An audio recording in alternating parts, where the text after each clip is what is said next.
अब लड़का अपनी भूख मिटाने के लिए एक बड़ी मछली को पकड़ लेता है। मछली अपनी जान बचाने के लिए तड़प रही थी। लड़का तड़पती मछली को शांत कर देता है, लेकिन लड़के को दुख था कि उसने किसी की जान ली है। वो ऊपर वाले का शुक्रिया करता है। फिर लड़का नाव के पास जाता है और उस मछली को नाव में फेंक कर टाइगर को बाहर बुलाता है। कई दिन से भूखा टाइगर अपनी भूख मिटाता है। लड़के में एक दया थी, वो जानवरों के दर्द को पहचान सकता था। अब लड़का धीरे से नाव के ऊपर चढ़ता है और डंडे को उठाने की कोशिश कर रहा था। तभी टाइगर बाहर आ जाता है। लड़का बहुत ज्यादा डर गया था और लड़के के चेहरे पर एक मछली लगती है। लड़का मछली को उठाकर टाइगर की तरफ फेंकता है, लेकिन वो मछली उड़कर भाग जाती है। टाइगर को पछतावा होता है कि उसके हाथ से एक मछली निकल गई, लेकिन इनके लिए कुछ बड़ा होने वाला था। अचानक यहाँ एक मछलियों का तूफान आता है। सभी मछलियाँ उड़ने वाली थी। ये नजारा देखने में बेहद कमाल का लग रहा था। नाव में बहुत सारी मछलियाँ हो चुकी थी, लेकिन लड़के को टाइगर से खुद का बचाव भी करना था। वो टाइगर को डराते हुए एक बड़ी मछली अपने लिए उठाता है और उस मछली को खाकर अपनी भूख मिटाता है। लेकिन अब लड़का ठान लेता है कि उस खूंखार टाइगर को ट्रेंड करेगा, उसे एक समझदार जानवर बनाएगा, जिससे दोनों इस नाव पर आसानी से सफर कर सके।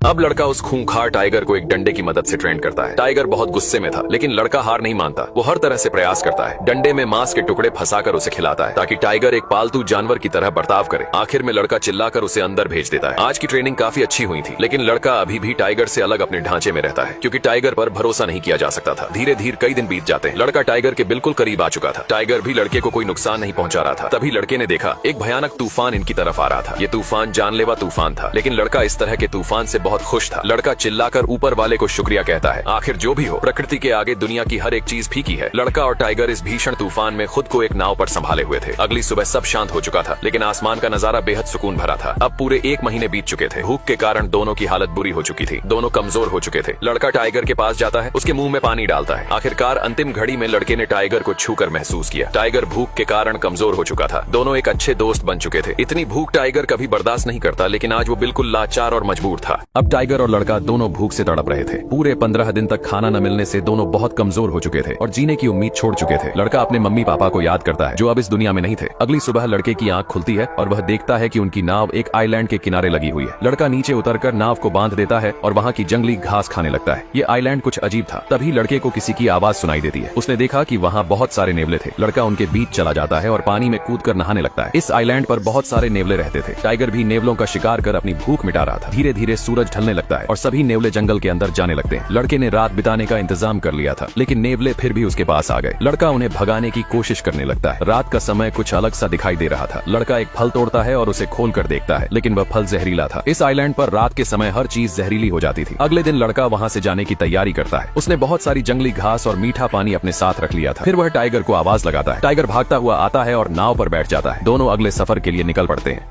कई दिनों बाद वे समुद्र के किनारे पहुंचते हैं। लड़का रस्सी पकड़कर नाव को खींच रहा था, लेकिन उसमें अब जरा भी जोर नहीं बचा था। वह समुद्र के किनारे गिर जाता है। ये सफर काफी कठिनाइयों से भरा था। टाइगर नाव से नीचे उतरता है, लेकिन वह इतना कमजोर हो चुका था कि उसे चला भी नहीं जा रहा था। धीरे धीरे टाइगर जंगल की ओर बढ़ने लगता है। लड़का उसे ही देख रहा था और यही सोच रहा था कि टाइगर उसे एक बार पीछे मुड़कर जरूर देखेगा, लेकिन टाइगर बिना पीछे देखे जंगल में चला जाता है। तभी कुछ लोग आते हैं और लड़के की मदद करते हैं। हालांकि लड़का बहुत रो रहा था। लड़के की जान तो बच गई थी, लेकिन उसे इस बात का गहरा दुख था कि टाइगर ने एक बार भी पीछे मुड़कर नहीं देखा। वह टाइगर जिसके साथ लड़के ने कई महीने कठिनाइयों में बिताए थे। दोनों ने मिलकर उस दर्द को सहा था। यह एक गहरी दोस्ती थी, लेकिन एक तरफा दोस्ती थी। चाहे दोस्ती हो या प्यार, अगर वह एक तरफा हो तो दोनों ही जहर के समान होते हैं। ये कहानी यहीं समाप्त होती है। आपको ये कहानी कैसी लगी जरूर बताइए।